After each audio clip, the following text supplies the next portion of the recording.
সকলকে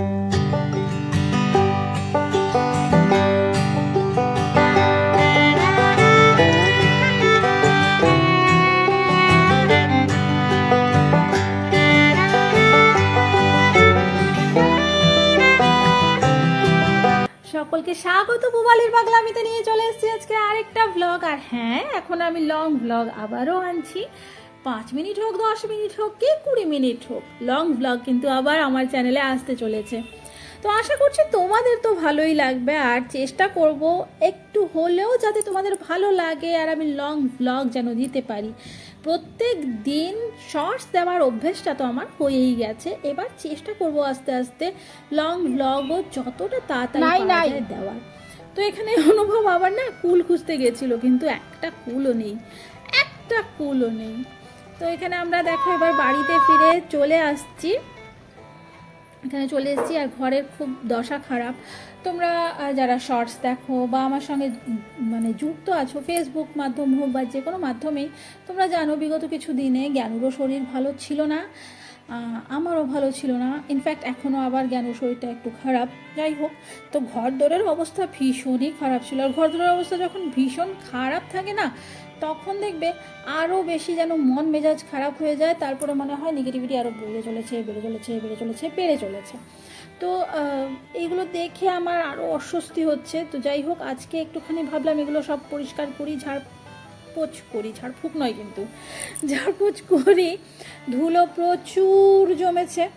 তো আমার একটা বদভ্যাস কি জানো, ওই যে বলে না মানুষের কোনো একটা কিছু অভ্যেস থাকলে তখনই সে সেটা ইউজ করে। আমার এই যে ভ্যাকিউম ক্লিনারটা, এটা ইউজ করার অভ্যেসই হয়ে ওঠেনি, বিশ্বাস করো।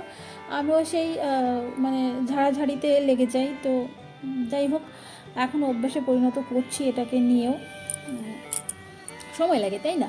তো আসলে নতুন জিনিসের সঙ্গে অভ্যেস করে উঠতে একটু তো সময় লেগে যায়। আর এই যে সোফাটা দেখতে পাচ্ছ, এটা অনেক পুরনো সোফা, ভেঙেও গেছে, তবু আমরা এটাকে ইউজ করি, মনের সাথে এর অনেক টান আছে। আর একবার আমার এক বন্ধু, যদিও এখন বন্ধু নয়, সে বলেছিল আমাদের কোনো আসবাব নেই বলে খিল্লি করেছিল, পেছনে আসবাবপত্র নেই, জিনিস নেই। সে বরাবরই অন্যদেরকে নিয়েও করে। আমি এইগুলো কথা বলছি কেন, আমার মনে হয় বলা দরকার। লোকে কেমন, আসলে আমরা কত লোক পাই যারা এইসব জিনিস নিয়েও মাথা ঘামায়। আমার কখনো কারোর বাড়ি থেকে এইসব জিনিস নিয়ে মাথা ঘামাই না আমি কখনো, যে কার কী আছে, কতটুকু আছে। তোমরাই বলো তো, কারুর কি স্থান সমাজে কতটুকু উঁচু, সেটা কি তার আসবাবপত্র, তার টাকা পয়সা এসব দিয়ে বিচার হয়, না তার ব্যক্তিত্ব দিয়ে বিচার হয়? তোমরাই বলো। জানি না বাবা, আমি এত ঘাটতে পারি না। কিন্তু হ্যাঁ, এই যারা এইসব নিয়ে ঘাটে, তাদেরকে যখন আমি কোনো কিছু খারাপ বলি, তাদের তখন ভীষণ খারাপ লাগে। বা আমি যখন বলি যে এগুলো নিয়ে তো আমি ঘাটতে পারি না বা আমার এগুলো পছন্দ নয়, তখন তাদের কাছে আমি খারাপ হয়ে যাই তাদের চোখে। যাই হোক, এগুলো কথা বলার ছিল না, তবু মনে হলো বললাম। দেখো পরিষ্কার হয়ে গেছে, আর এটা হচ্ছে পরের দিন। আমি এবারে কোনো বকবক করবো না, তোমরা জাস্ট একটুখানি এই মুহূর্তগুলো এনজয় করো, কারণ আমি খুব সুন্দর কিছু দৃশ্য বলেছি। আর এই যে সূর্যটা দেখতে পাচ্ছ, ওই দিন খুব লাল, সুন্দর টকটকে লাল হয়েছিল। তো ক্যামেরায় যতটুকু পেরেছি ক্যাপচার করার চেষ্টা করেছি।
আমি ঠিক জানি না, অনেক সময় আমি এই ভিডিওগুলো অনেক লম্বা দিই, মানে অনেকক্ষণ ধরে চলতে থাকে, আমি দিই।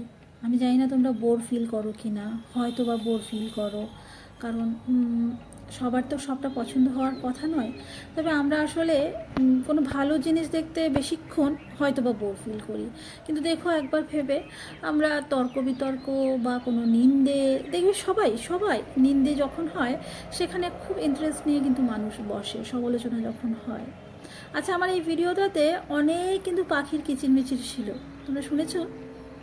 একবার আরও ধ্যান দিয়ে শোনো, প্রচুর পাখির কিচিরমিচির, দারুণ লাগে। এই যে ফুল গাছটা দেখো, পুরোটাই ফুলে ছেয়ে গেছে। এটার নাম জানো?